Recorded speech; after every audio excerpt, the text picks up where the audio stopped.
નમસ્કાર, આપ જોઈ રહ્યા છો ન્યૂઝ 18 ગુજરાતી। હું છું આપની સાથે દીપા શર્મા। જૂનાગઢમાં 47 આગાહીકારોનું થોડું ચિંતાજનક તારણ સામે આવ્યું છે। સરેરાશ 75% આસપાસ ચોમાસું રહેવાનું તારણ છે। 10 થી 12 આની ચોમાસું રહેવાની સંભાવના। એકંદરે ખંડવૃષ્ટિવાળું ચોમાસું રહેવાની સંભાવના છે। ખંડવૃષ્ટિ એટલે જ્યાં પડે ત્યાં વધુ વરસાદ પડે, જ્યાં ન પડે ત્યાં ઓછો વરસાદ થઈ શકે। એકંદરે ચોમાસામાં વરસાદના દિવસો 56 રહી શકે છે। 14 આગાહીકારોના મતે ચોમાસું સારું રહેશે। 27 આગાહીકારોના મતે ચોમાસું મધ્યમ રહેશે। ચોમાસાના આગમનને લઈને વર્ષા વિજ્ઞાન મંડળનું તારણ। ગુજરાતમાં ચોમાસાની શરૂઆત સમયસર થવાની સંભાવના। જૂનના બીજા સપ્તાહમાં ચોમાસાની એન્ટ્રી સંભવ। જૂનના અંત સુધીમાં બધે જ વાવણી થવાની સંભાવના। 2 તબક્કામાં થઈ શકે છે વાવણી।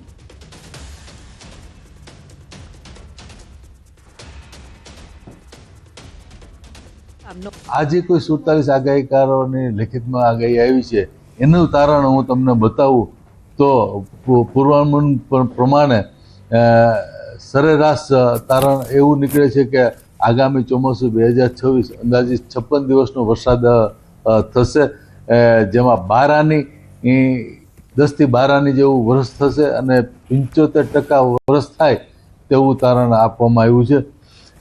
2 તબક્કામાં વાવણીનું પૂર્વાનુમાન કરવામાં આવ્યું છે આગાહીકારો દ્વારા। તેમાં પ્રથમ વાવણી છે એ જૂનના બીજા અઠવાડિયામાં અને બીજી વાવણી છે એ જૂનના ચોથા અઠવાડિયામાં થાય।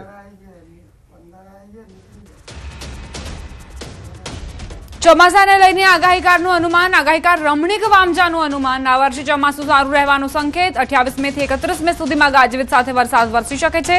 17, 20 અને 27 જૂને વાવણી લાયક વરસાદ થશે। ચોમાસાને લઈને આગાહીકારનું અનુમાન। આગાહીકાર ભીમભાઈ ઓડેદરાએ પણ અનુમાન વ્યક્ત કર્યું છે। આ વર્ષે ચોમાસામાં પુષ્કળ વરસાદ થશે। જૂનાગઢ કૃષિ યુનિવર્સિટી ખાતે 32મો વર્ષા વિજ્ઞાન પરિસંવાદ યોજાયો, જેમાં આગામી ચોમાસામાં વરસાદ કેવો રહેશે તેનું પૂર્વાનુમાન લગાવવા માટે રાજ્યના જુદા જુદા જિલ્લાઓમાંથી આશરે 45 જેટલા આગાહીકારો હાજર રહ્યા। આ પરિસંવાદમાં ઉપસ્થિત રહેલા તમામ આગાહીકારોએ ચોમાસાને લઈને પોતપોતાના વર્તારા રજૂ કર્યા, જેના આધારે યુનિવર્સિટી દ્વારા એક સામાન્ય તારણ બહાર પાડવામાં આવશે। આ વર્ષે ચોમાસું તારીખ 28/5 થી 31/5ની અંદર ગાજવીજ સાથે અમુક જગ્યા વરસાદ, રોહિણી નક્ષત્રનો વરસાદ થશે। જે 7 છે મક્ષર નક્ષત્ર છે, પવન વાયુ ફૂંકાશે, ત્યારે 7 છે અમુક જગ્યાએ વાવણી થાય। બીજી વાવણી 20 છે વાવણી થાય। ત્રીજી વાવણી 27 છે, સમગ્ર સૌરાષ્ટ્રની અંદર વાવણી થશે। આ વખતે પુષ્કળ વરસાદ રહેશે અને 1 જૂનથી બોમ્બ સિસ્ટમ સારી આવે છે। એ કદાચ ઝાઝા થોડો છૂટો છવાય પણ એકદમ છે મજબૂત। એ પછી એકથી એક ખરા સિસ્ટમ બધી મજબૂત આવે અને બધી સિસ્ટમ એકદમ સ્ટ્રોંગ છે।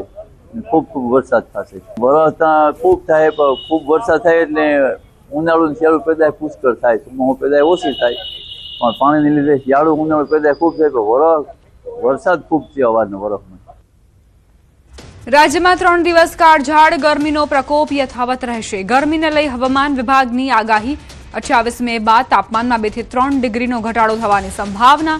28 મે સુધી સૌરાષ્ટ્ર કચ્છમાં ગરમ પવન ફૂંકાવાની શક્યતા છે। 42 ડિગ્રી સાથે રાજ્યનું સૌથી ગરમ શહેર રહ્યું ગાંધીનગર।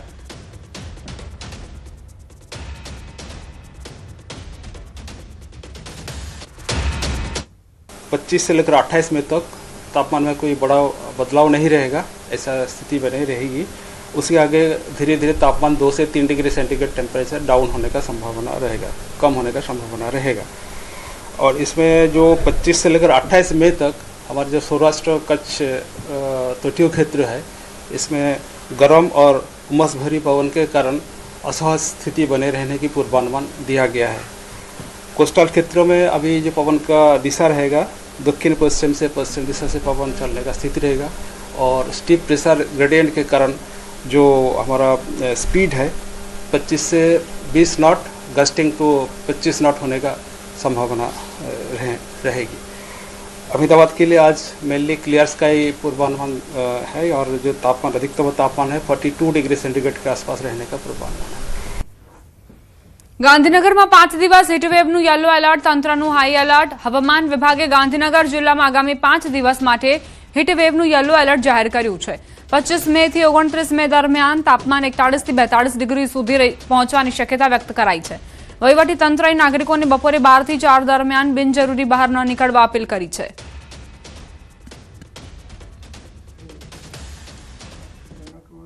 છોટાઉદેપુરમાં નેતાઓ છાકટા બન્યા છે. તાલુકા પંચાયત નવનિયુક્ત પ્રમુખ વિવાદમાં આવ્યા.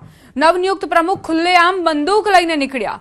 રમેશ રાઠવા ખુલ્લેઆમ બંદૂક લઈને નીકળ્યા હોવાની જાણકારી. નવનિયુક્ત પ્રમુખ ખુશીમાં ભાન ભૂલ્યા. ગઈકાલે સાંસદના બંદૂકવાળા વિડીયો બાદ તાલુકા પંચાયતના પ્રમુખનો વિડીયો વાયરલ થયો છે.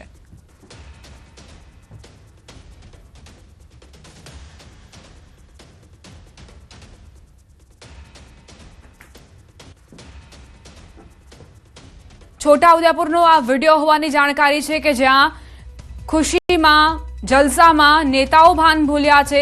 શું નેતાઓને નિયમો લાગુ નથી પડતા તેવો સવાલ અહીં ઉઠી રહ્યો છે. તેઓ બંદૂક હવામાં લહેરાવશે તો તેમને કોઈ કાયદો નહીં નડે. તાલિબાની ઉજવણી સામે કાર્યવાહી ક્યારે થશે? આ પ્રકારના શક્તિ પ્રદર્શન સામે ક્યારે કાર્યવાહી કરશે પોલીસ? શું નિયમ માત્ર સામાન્ય લોકો માટે છે, સામાન્ય જનતા માટે છે? આ નેતાઓને કોઈ જ નિયમ લાગુ નથી પડતા, કોઈ કાયદો નથી નડતો. આ વિડીયો અત્યારે છોટાઉદેપુરનો વાયરલ થઈ રહ્યો છે, જે બાદ સોશિયલ મીડિયા પર પણ ચર્ચાઓ તેજ બની છે કે આવી રીતે જ જલસા પાર્ટી કરી હોય કોઈ સામાન્ય વ્યક્તિએ તો તેને બીજા જ દિવસે પોલીસ પકડીને લઈ જાય છે. તેની સામે કાર્યવાહીનો દોર ચાલે છે અને યોગ્ય પણ છે, થવું જ જોઈએ. કાયદો જે પણ હાથમાં લેશે તેની સામે કાર્યવાહી થવી જોઈએ, પરંતુ આ નેતાઓ સામે પણ થવી જોઈએ. શું વગ ધરાવતા હોવાથી હાથમાં કાયદો લઈ શકે છે? તેમની સામે કોઈ જ પગલાં નહીં લેવામાં આવે. બે અલગ અલગ દ્રશ્યો આપની સામે છે, ગઈકાલના અને આજના. ગઈકાલે પણ છોટાઉદેપુરથી હાઈ વોલ્ટેજ રાજકીય ડ્રામા સામે આવ્યો હતો. છોટાઉદેપુર અને કદવાલ તાલુકા પંચાયતના પ્રમુખ ઉપપ્રમુખની ચૂંટણીમાં ભારે કટોકટી વચ્ચે આ ચૂંટણી યોજાઈ, જ્યાં ભાજપ અને આમ આદમી પાર્ટી વચ્ચે ટાઈ પડી હતી. આપના સભ્યોએ પોતાના 3 ઉમેદવારોને ઉઠાવી જવાનો ગંભીર આરોપ લગાવ્યો હતો. તો હાજર રહેલા ભાજપના 13 સભ્યોની મદદથી છોટાઉદેપુર તાલુકા પંચાયતમાં ભાજપનું બોર્ડ બની ગયું છે. ભાજપની આ જીત બાદ છોટાઉદેપુરના સાંસદ અને તેમના સમર્થકોએ ભારે ખુશી વ્યક્ત કરી હતી, જેમાં સાંસદ પોતાની ગાડીમાં બંદૂક લઈને નીકળ્યા હોવાનો વિડીયો સોશિયલ મીડિયામાં વાયરલ થયો, જે હાલ સમગ્ર પંથકમાં ભારે ચર્ચાનો વિષય બન્યો છે. સંવાદદાતા સહેજબ જોડાઈ ગયા છે વધુ જાણકારી સાથે. સહેજબ, છોટાઉદેપુરના નેતાઓને શું થયું છે? તેમને એવું લાગે છે કે હવે રાજકીય વગ ધરાવતા હોવાથી કાયદો હાથમાં લઈ શકશે? જી દીપા, જે રીતે છોટાઉદેપુરની અંદરથી ગઈકાલથી જે વિડીયો એક પછી એક સામે આવી રહ્યા છે. ગઈકાલે જે સાંસદ જસુભાઈ રાઠવાનો વિડીયો જે વાયરલ થયો હતો, ત્યારે હવે આજે જે છોટાઉદેપુરના જે નવા જે પ્રમુખ બન્યા છે ભારતીય જનતા પાર્ટીના, તેઓનો વિડીયો વાયરલ થયો છે. ખરેખર જ્યારે આ જે ખુશીની મોકો હોય ત્યારે તેઓએ જશ્ન મનાવવું જોઈએ તેની ના નથી, પરંતુ જે કાયદો વ્યવસ્થા હાથમાં જે બંદૂક જે છે તેઓ જે સરઘસમાં લઈને નીકળ્યા છે તેને લઈને રાજકીય જે ગરમાવો છે છોટાઉદેપુરમાં જોવા મળી રહ્યો છે. ત્યારે જે કાયદો છે તે હાથમાં લીધો હોય તેવા એક વિડીયો છે તે એક પછી એક સામે આવી રહ્યા છે. ત્યારે છોટાઉદેપુરની તાલુકા પંચાયત હોય કે જિલ્લા પંચાયત જે બંને જે ચૂંટણીઓ થઈ હતી તેમાં જનતા પાર્ટીની જે બહુમતી હોય તેના કારણે જે ઉમેદવારો છે તે વિજય થયા હતા. પરંતુ જે રીતે સરઘસની અંદર જે બંદૂક લઈને ખુલ્લેઆમ નીકળતો જે વિડીયો છે જે તે વાયરલ થયો છે, પરંતુ હાલ સુધી કોઈ પણ કાર્યવાહી કરવામાં આવી નથી. એટલે ચોક્કસથી જે રીતે કાયદો વ્યવસ્થા હાથમાં લીધી છે અને પોલીસ તરફથી કોઈ પણ જાતની પ્રક્રિયા આપવામાં આવતી નથી અને લોકો ચર્ચા છે કે આવા જે નેતાઓ છે તેની સામે કાર્યવાહી ક્યારે થશે? અનેક સવાલો હાલ છોટાઉદેપુરની અંદર ઉઠી રહ્યા છે. જી દીપા. આભાર સહેજબ જાણકારી આપવા માટે. આણંદ જિલ્લા પંચાયતની પ્રમુખ ઉપપ્રમુખની ચૂંટણીમાં હાઈકોર્ટના એક આદેશે આખું રાજકીય ચિત્ર બદલી નાખ્યું. પ્રથમ ટર્મમાં આદિવાસી મહિલા અનામત બેઠક માટે ભાજપે મોટો ખેલ પાડ્યો, જેમાં ગઈકાલે રદ થયેલું ફોર્મ આજે હાઈકોર્ટે માન્ય રાખવાનો આદેશ આપ્યો હતો. હાઈકોર્ટના આ નિર્ણયથી કોંગ્રેસના પ્રમુખ બનવાના સપના પર પાણી ફરી વળ્યું. આ આદેશ બાદ સારસા બેઠક પરથી જીતેલા ભાજપના મયુરીબેન પટેલ જિલ્લા પંચાયતના નવા પ્રમુખ બન્યા છે, જ્યારે ઉપપ્રમુખ પદ માટે ધુવારણ બેઠકના વિજેતા જીલુભા સિંધા બિનહરીફ ચૂંટાઈ આવ્યા. ચૂંટણી પ્રક્રિયા દરમિયાન જિલ્લા પંચાયતના બોર્ડરૂમમાં ભારે રાજકીય ગરમાવો અને તણાવપૂર્ણ વાતાવરણ જોવા મળ્યું હતું.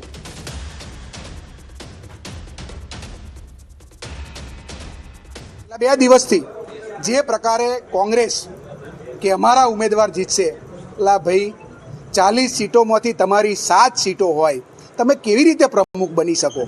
બંધારણની કોઈ એવી જોગવાઈ છે?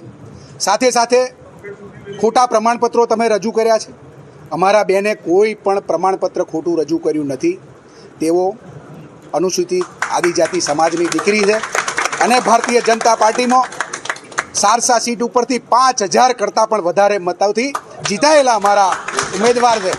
તમારી પાસે જે તમે પ્રમુખ પદ લેવા નીકળ્યા હતા, કોંગ્રેસના પ્રદેશ અધ્યક્ષના તાલુકામાં ફક્ત 1 સીટ કોંગ્રેસને મળેલી છે અને છતાં પણ પાછલા બાણેથી ઘૂસવા માટેનો જે એમણે પ્રયત્ન કર્યો છે એ ખરેખર ખૂબ નિંદનીય છે. હું કોઈ ડોક્યુમેન્ટ્સ મારા જૂઠા પ્રેઝન્ટ કર્યા નહોતા. બધા ડોક્યુમેન્ટ્સ મારા ઓરિજિનલ સાચા ડોક્યુમેન્ટ્સ પ્રેઝન્ટ કર્યા હતા. એ રીતે હું આદિવાસીની છોકરી છું એટલે એમાં કશું એ નહીં. ઓકે. મહેસાણા મનપાના ભાજપના કોર્પોરેટર ચંદ્રકાંત પટેલને ફટકારાઈ કારણદર્શક નોટિસ. પૂર્વ નાયબ મુખ્યમંત્રી નીતિન પટેલ વિશે અભદ્ર ભાષા વાપરવા બદલ નોટિસ અપાઈ. મહેસાણા જિલ્લા ભાજપ અધ્યક્ષ ગિરીશભાઈ રાજગોરે નોટિસ પાઠવી. ચૂંટણી પરિણામ બાદ નીતિન પટેલનું અપમાન કરતો ઓડિયો વાયરલ થયો હતો. આદરણીય અગ્રણી માટે વિભત્સ શબ્દોના પ્રયોગની પાર્ટીએ ગંભીર નોંધ લીધી.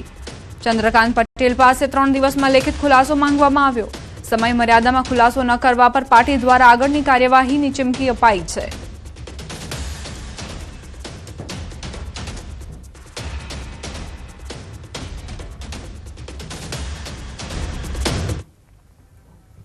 અમદાવાદથી સમાચાર. આવતીકાલે મળશે એએમસીની સામાન્ય સભા.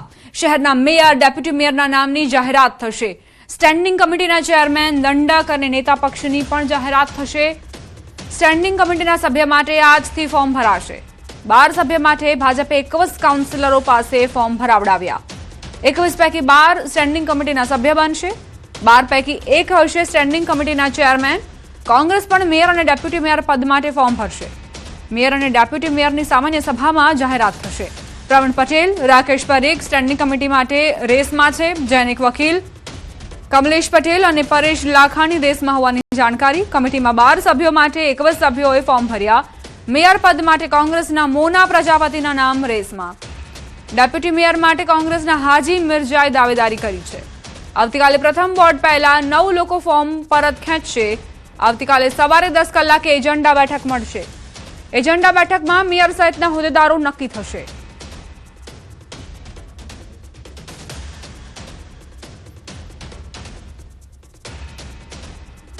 તો અમદાવાદને નવા જે મેયર બનશે તેને લઈને કાલે ચિત્ર સ્પષ્ટ થશે. મેયર, ડેપ્યુટી મેયરના નામની જાહેરાત થશે.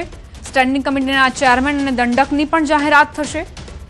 અત્યારે ભાજપે 21 સભ્યો પાસેથી ફોર્મ ભરાવડાવ્યા છે, જેમાંથી 9 લોકો ફોર્મ પરત ખેંચશે અને ત્યારબાદ સ્ટેન્ડિંગ કમિટીમાં આખરે કોને કોને સમાવવામાં આવ્યા છે તેનું ચિત્ર સ્પષ્ટ થશે.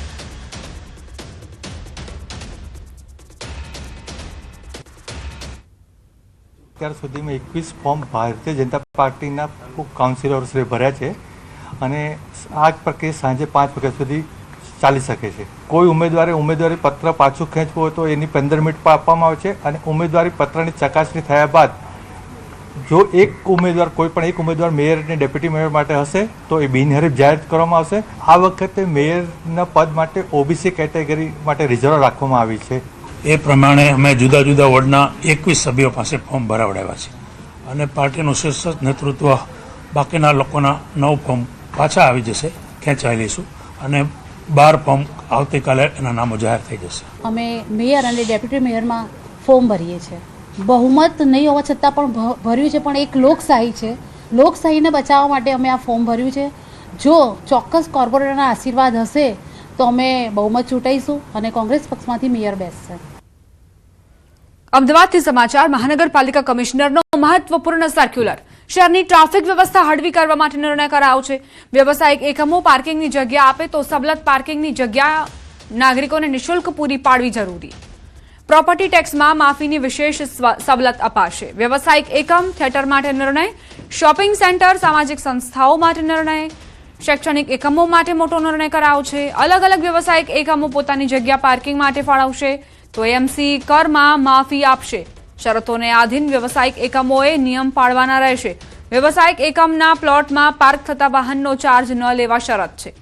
જે તે એકમે પોતાની પાસે હયાત પાર્કિંગના પ્લોટ અંગે સ્પષ્ટતા આપવી પડશે.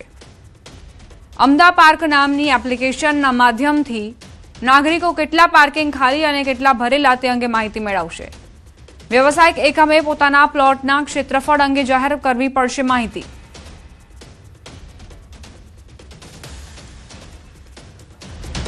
હાલમાં મ્યુનિસિપલ કમિશનર સાહેબે એક સર્ક્યુલર બહાર પાડેલો છે અને આ સર્ક્યુલરમાં એવું સ્પષ્ટ કરેલું છે કે મોલ છે, થિયેટર છે, પાર્ટી પ્લોટ છે, શૈક્ષણિક સંસ્થાઓ છે, આ બધી સંસ્થાઓ પોતાના પ્રિમાઇસીસની અંદર આવેલી પાર્કિંગ સ્પેસને જો લોકો માટે ખુલ્લી મૂકશે, જેની ઉપર કોઈ ચાર્જ લેવામાં નહીં આવે અને આ પાર્કિંગના સ્પેસને લોકો સમક્ષ અવેલેબલ કરવા માટે થઈ અને પોતાની સહમતિનું ફોર્મ રજૂ કરશે.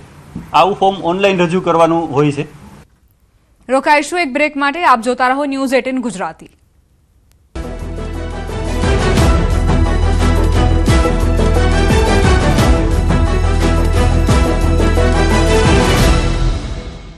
નમસ્કાર, આપ જોઈ રહ્યા છો ન્યૂઝ 18 ગુજરાતી. આપણું ગુજરાત સાથે હું છું સિદ્ધાર્થ ધોળકિયા. મહત્વના સમાચારથી શરૂઆત. ગુજરાતમાં પ્રચંડ ગરમીના પ્રકોપ વચ્ચે હવામાન વિભાગની મોટી આગાહી, ચોમાસું પણ આસપાસ હોવાની વકી. ગુજરાતમાં ગરમીથી તોબા પોકારી ઉઠેલી જનતા માટે હવામાન વિભાગે મહત્વપૂર્ણ આગાહી કરી છે. એક તરફ રાજ્યમાં સૂર્યદેવ આગ ઓકી રહ્યા છે તો બીજી તરફ ચોમાસાને લઈને પણ મોટા સમાચાર સામે આવ્યા છે. હવામાન વિભાગના જણાવ્યા અનુસાર રાજ્યમાં હાલ ગરમીનું જોર યથાવત રહેશે. આગામી 7 દિવસ સુધી વાતાવરણ સંપૂર્ણપણે સૂકું રહેવાનું છે અને તાપમાનમાં કોઈ મોટો ફેરફાર થવાની શક્યતા નથી. એટલે કે જે આંકરો તાપ પડી રહ્યો છે તેનાથી હાલ કોઈ રાહત નહીં મળે. ખાસ કરીને વાત કરીએ મેગા સિટી અમદાવાદની, તો અમદાવાદમાં મહત્તમ તાપમાન 43 ડિગ્રીની આસપાસ નોંધાઈ શકે છે. વળી હાલના તબક્કે રાજ્યમાં વરસાદની શક્યતા નહીવત સેવાઈ રહી છે. तो वर्तमान में भी क्योंकि वेस्टर्न इवेंट्स है पूरे स्टेट को, तो कोई विशेष बदलाव अगले 7 दिन तक मैक्सिमम टेम्परेचर में आने की देखी है. अगर अहमदाबाद की लोकल की बात करें तो जो लोकल में आज लगभग 43 डिग्री के आसपास आने की. અસહ્ય ગરમી વચ્ચે રાહતના સમાચાર એ છે કે ચોમાસું હવે દેશના ઉંમરે આવીને ઊભું રહ્યું છે. ચોમાસાની પ્રગતિને લઈને હવામાન વિભાગે અનુમાન લગાવ્યું છે કે આગામી 1 થી 2 દિવસમાં કેરળમાં વિધિવત રીતે ચોમાસું બેસી શકે છે. હાલમાં ચોમાસું અરબ સાગરના જુદા જુદા ભાગોમાં સ્થિત છે. સાથે જ બંગાળની ખાડીના ભાગોમાં પણ તે જ મુજબની સ્થિતિમાં આગળ વધી રહ્યું છે. આંદામાન નિકોબાર ટાપુથી આગળ વધીને ચોમાસું હવે ભારતના મુખ્ય ભૂભાગ તરફ તેજીથી આગળ ધપી રહ્યું છે.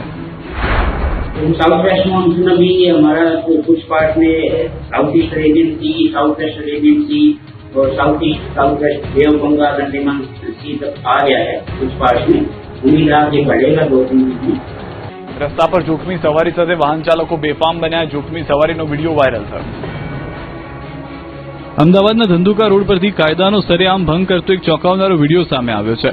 આ વાયરલ વિડીયોમાં એક ખાનગી પેસેન્જર ગાડી ક્ષમતા કરતા વધુ મુસાફરોથી ખચોખચ ભરેલી જોવા મળી રહી છે. હદ તો ત્યારે થઈ જ્યારે ગાડીની અંદર માણસો ઠાસીને ભર્યા હોવા છતાં તેની છત પર જોખમી રીતે કેટલાક ટુ વ્હીલર બાંધીને સવારી કરવામાં આવી. રસ્તા પરથી પસાર થતા એક કાર ચાલકે સમગ્ર ઘટના કેમેરામાં કેદ કરી લીધી હોવાનું અનુમાન છે. ન્યૂઝ 18 ગુજરાતી આ વાયરલ વિડીયોની પુષ્ટિ કરતું નથી. ટ્રાફિક નિયમો અને માનવ જિંદગીની કોઈ પરવા કર્યા વિના રોડ પર દોડતી આ મોતની સવારીનો વિડીયો સોશિયલ મીડિયા પર ભારે વાયરલ થઈ રહ્યો છે. ચાલુ કારની છત પર બેસી યુવકે બતાવી હીરોગીરી. વિડીયો આણંદ શહેરમાંથી સામે આવ્યો છે કે જ્યાં મુખ્ય માર્ગ પર એક યુવકની જોખમી સવારીનો વિડીયો સોશિયલ મીડિયામાં વાયરલ થઈ રહ્યો છે. વિડીયોમાં જોઈ શકાય છે કે એક ચાલુ કારની છત એટલે કે ટોપ પર એક યુવક બિંદાસ થઈને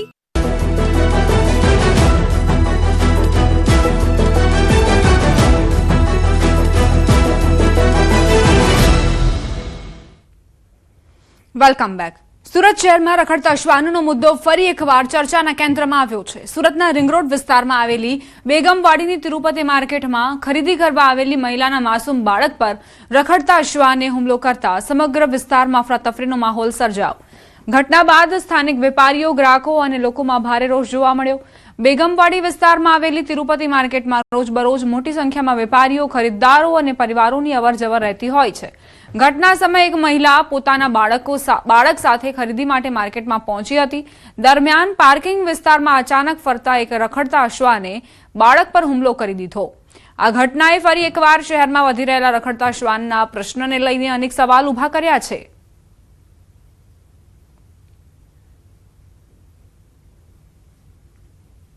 શ્વાન કરડવાની બાબતમાં કે રખડતા શ્વાન બાબતની ઓનલાઈન ફરિયાદમાં પણ 24 કલાક ને 48 કલાક તો દૂર 5-5 દિવસ સુધી એનું કોઈ નિરાકરણ થતું નથી કે જેનું કાયમી સોલ્યુશન આવવું જોઈએ થતું નથી. એ શાસકોની અને વહીવટી તંત્રની નિષ્ફળતા પુરવાર કરે છે. અમદાવાદ ક્રાઇમ બ્રાન્ચે 1994 અરવિંદ શાહ હત્યા કેસમાં ફાંસીની સજા પામેલા અને વર્ષ 2013માં પેરોલ જમ્પ કરીને એક દાયકા કરતા વધુ સમયથી ફરાર હાઈ પ્રોફાઇલ ગુનેગારને ઝડપી પાડ્યો છે. આરોપીને અમદાવાદની નીલમ હોટેલમાં 1994માં થયેલા ઘાતકી હત્યા અને લૂંટ કેસમાં દોષિત ઠેરવવામાં આવ્યો હતો. દોષિત ઠર્યા બાદ જેલવાસ દરમિયાન પેરોલ પર કામચલાઉ મુક્તિ આપવામાં આવી હતી, પરંતુ વર્ષ 2013માં કાનૂની શરતોનો ભંગ કરી ભૂગર્ભ થઈ ગયો હતો. આરોપીએ કાપડના વેપારીને ડિસ્કાઉન્ટ ભાવે વેપારના બહાને સ્થાનિક હોટેલમાં બોલાવવામાં આવ્યો હતો. તેની પાસેથી રોકડ અને સોનાના દાગીના લૂંટી લેવામાં આવ્યા હતા અને ત્યારબાદ ઓળખ છુપાવવા માટે તેનું માથું કાપી નાખવામાં આવ્યું હતું, જે બાદ તેને થેલામાં ભરીને અદાલત સુધી લઈ ગયો હતો.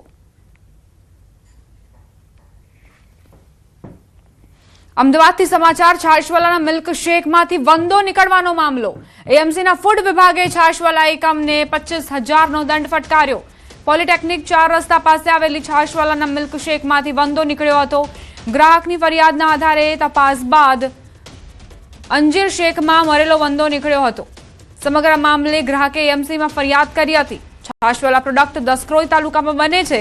દસક્રોઈમાં આવેલી છાશવાલાની ફેક્ટરીમાં તપાસ થશે, જેના અનુસંધાને જિલ્લા આરોગ્ય વિભાગ ચેકિંગ કરવા પત્ર લખાયો. આ ફરિયાદના અનુસંધાને કોર્પોરેશનના આરોગ્ય વિભાગ દ્વારા જે તે દુકાનદારને 25,000 રૂપિયા પેનલ્ટી કરવામાં આવેલી છે અને આ પ્રોડક્ટનું મેન્યુફેક્ચરિંગ જ્યાં થઈ રહ્યું છે, એટલે કે દસક્રોઈ તાલુકામાં થઈ રહ્યું છે, તો અમદાવાદ જિલ્લાના ડેઝિગ્નેટેડ ઓફિસર કે જેઓના કાર્યક્ષેત્રમાં આ મેન્યુફેક્ચરિંગ યુનિટ આવે છે, તો તેમાં વિગતવાર તપાસ કરવા માટે તેમને જાણ કરવામાં આવેલી છે અને વધુમાં આ દુકાન પાસે પરથી પણ સર્વેલન્સ સેમ્પલની કલેક્શન પણ કરવામાં આવેલ છે. રોકાઈશું એક બ્રેક માટે. આપ જોતા રહો ન્યૂઝ 18 ગુજરાતી.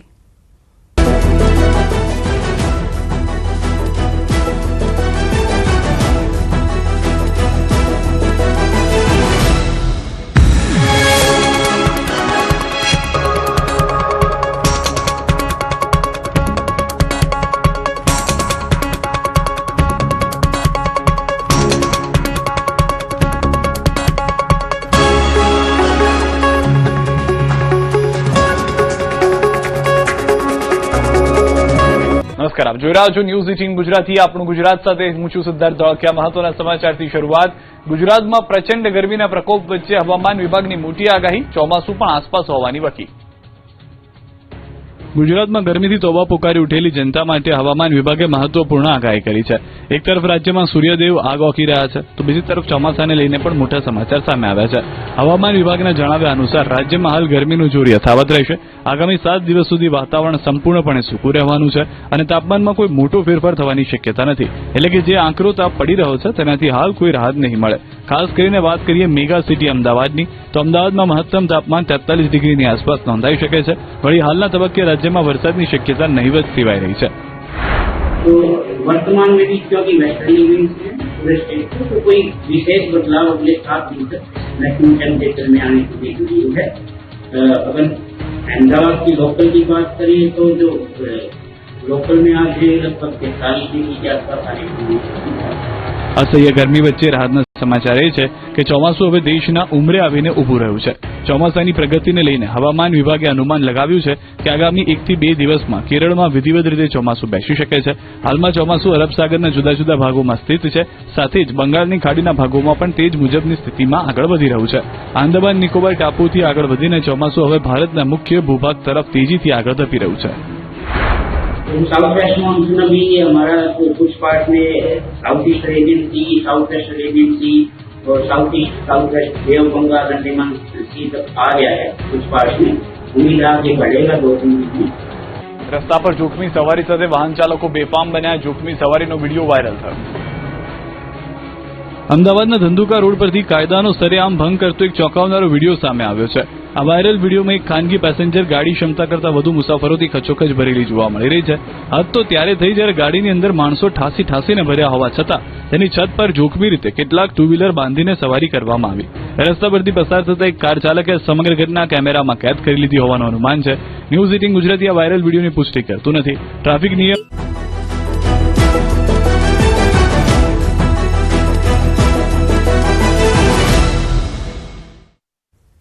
Welcome back.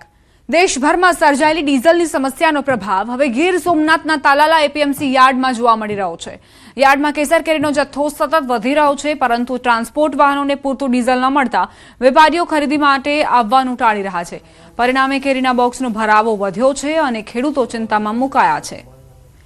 વેપારીઓની આવક ઘટતા ખરીદી ધીમી પડી છે. ટ્રાન્સપોર્ટ વ્યવસ્થા ખોરવાતા વેપારીઓ નવા માલની ખરીદીમાં સંકોચ અનુભવી રહ્યા છે, જેના કારણે બજારમાં માંગ ઘટી છે અને કેસર કેરીના 10 કિલોના બોક્સના ભાવમાં અંદાજે 250 થી 300 રૂપિયાનો ઘટાડો નોંધાયો છે.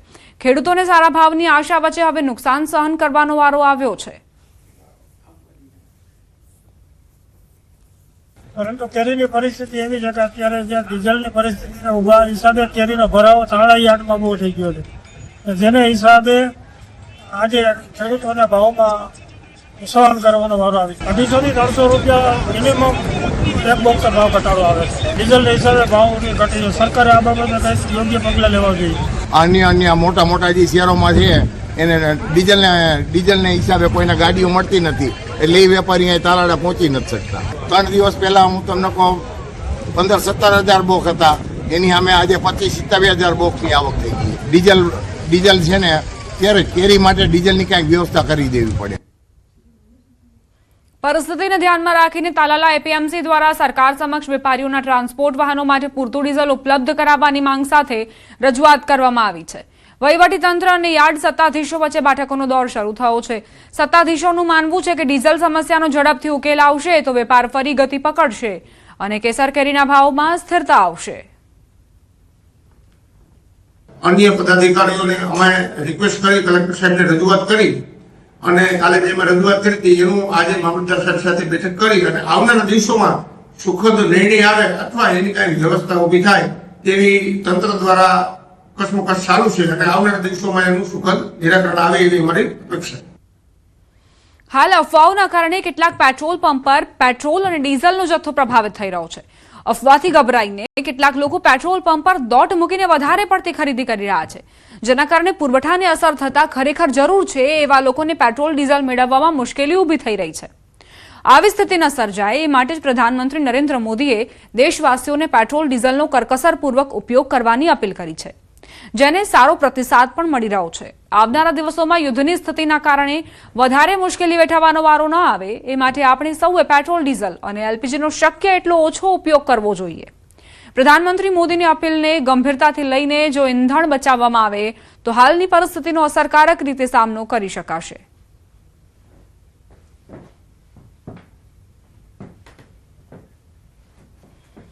જૂનાગઢથી સમાચાર. તાલુકા પંચાયતની ચૂંટણીનો મુદ્દો હાઈકોર્ટ પહોંચ્યો. જેલમાં બંધ બગડુ બેઠકના આમ આદમી પાર્ટી ઉમેદવારની હાઈકોર્ટમાં અરજી. સંજય પાગડારની ગુજરાત હાઈકોર્ટમાં અરજી. આમ આદમી પાર્ટી ઉમેદવારની અરજી પર હાઈકોર્ટે આદેશ કર્યો. પોલીસ જાપ્તા સાથે આપ ઉમેદવાર સંજય પાગડારને મત આપવા દેવાનો આદેશ. અરજદાર મત ન આપે ત્યાં સુધી ચૂંટણી પ્રક્રિયા ઓપન રાખવા હુકમ. જૂનાગઢ તાલુકા પંચાયતના પ્રમુખ અને ઉપપ્રમુખની ચૂંટણી માટે મતદાન હતું. પોલીસે 7 લાખની છેતરપિંડી કેસમાં આરોપી સંજય પાગડારની ધરપકડ કરી છે. વડાપ્રધાનની અપીલને ધ્યાનમાં રાખીને લોકો હવે વેકેશન દરમિયાન વિદેશ પ્રવાસ છોડીને નજીકના પ્રવાસન સ્થળોની મુલાકાત લેતા જોવા મળી રહ્યા છે, જેના પગલે ડાંગ જિલ્લાના વિવિધ પ્રવાસન સ્થળો પર પ્રવાસીઓની ભારે ભીડ જામતી જોવા મળી રહી છે. ગિરિમથક સાપુતારામાં પ્રવાસીઓનો ભારે ધસારો જોવા મળ્યો, જ્યાં નાના બાળકો એડવેન્ચર પાર્ક અને ગેમ ઝોનમાં વેકેશનની મજા માણી રહ્યા છે. અમે છેલ્લા 2 દિવસથી અહીંયા ફરીએ છીએ. અમને બહુ મજા આવી. હું અને મારા ભાઈની ફેમિલી આવ્યા છીએ. ગો કાર્ટિંગ કરી, ડાન્સ કર્યો, ક્રિકેટ રમ્યા અને અમે અહીંયા બહુ બધી એક્ટિવિટીઝ એડવેન્ચર ને કર્યું અને મને બહુ મજા આવી. અમે ગો કાર્ટિંગ, ઝીપ લાઇન, રોપવે, પછી ગેટ સ્વિંગ ને બધું બહુ બધી નાની મોટી એક્ટિવિટી કરી. અમને બહુ જ મજા આવી. આ સાથે જ બુલેટિનમાં અત્યારે બસ આટલું જ. આપ જોતા રહો ન્યૂઝ 18 ગુજરાતી.